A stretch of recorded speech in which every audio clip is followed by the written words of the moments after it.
कितन भाई सन्मान्य वर्षोत्तरी गायकवाड़, मंच पे बैठे हुए मेरे सारे साथी, आज जिनकी गुजराती सेल के चेयरमैन करके नियुक्त होने वाले और केतन भाई शाह, बाकी सारे मेरे गुजराती भाइयों बहनों, केम छो? ठीक है, आप उनका मोदी की स्टाइल नहीं गए लेकिन एक बात सच्ची है, घाटकोपर यानी गुजराती और गुजराती यानी घाटकोपर। दांडिया खेलना है तो घाटकोपर में जाना चाहिए, नवरात्रि का खेल खेलना है तो घाटकोपर में जाना चाहिए, पानी पूरी पाना है तो भी घाटकोपर में जाना चाहिए। ये सारी चीजें जो गुजराती लोगों का जो गुजरात से तो हम महाराष्ट्र के बड़े भाई और हमारे गुजरात छोटा भाई, ये पहले से तो हम एक साथ में थे और एक साथ में हमारा मुख्यमंत्री रहा था और साथ में जब स्टेट चलती थी और जब से अलग हो गए तो गुजरात हो गया और हम महाराष्ट्र बनाए। लेकिन आगे दुकान पीछे मकान, ये पहले मुंबई के अंदर गुजराती भाइयों की सारी ये रहन सहन थी। कितने कपड़ों के दुकान, कितने अनाज के दुकान, कितने रेशनिंग के दुकान, सारे गुजराती भाइयों के ऊपर ही सब चलते थे। बड़े प्यार एक दूसरे के अंदर था।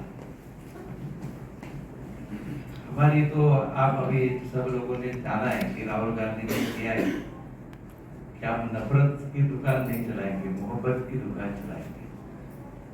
और ये मोहब्बत की दुकान पूरे देश में जब चलती है तो सारे लोग हम इकट्ठा होते हैं और इकट्ठा होके ये नफरत करने वाले जो लोग हैं उनको अलग करने के लिए हमको सबको मिलकर लड़ना है।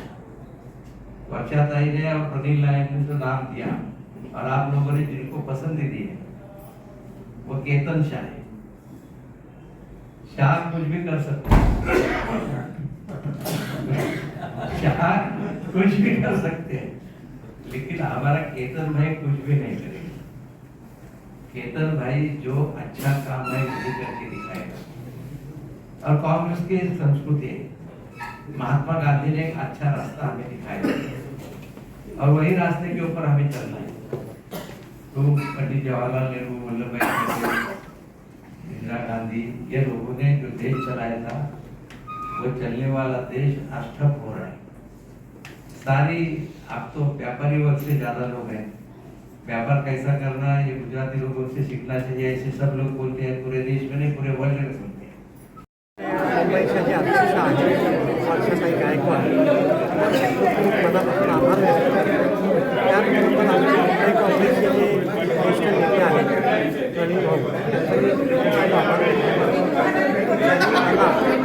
मोठ्या प्रमाणात जबाबदारी माझ्यावर टाकलेली आहे।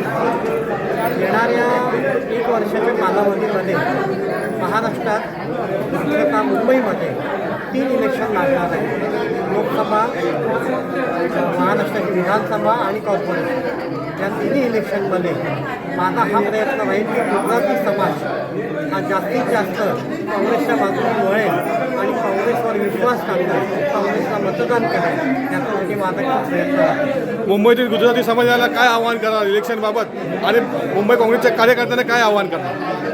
गुजराती समाजाला आव्हान करू इच्छितो की जोपर्यंत काँग्रेसचं राज्य होतं, जोपर्यंत काँग्रेसचं शासन होतं, तोपर्यंत गुजरात्यांचे व्यापार हे वाढत होते, फुलत होते, मोठे होत होते.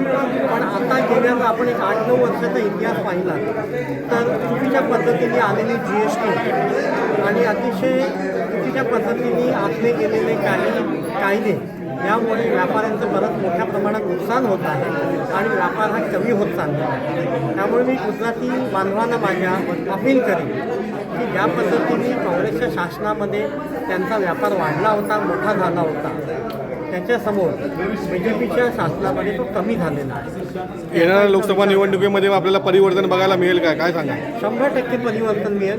कारण काय की बरेचसे व्यापारी बंधू असतील किंवा नोकरी करणारे आमचे गुजराती बंधू असतील हे आज BJPला कंटाळलेले आहेत आणि त्यांचा एकही वायदा पूर्ण झालेला नाही आहे. त्यामुळे निश्चितच आता गुजराती समाज काँग्रेसला एक चांगला पर्याय म्हणून बघत आहे. धन्यवाद.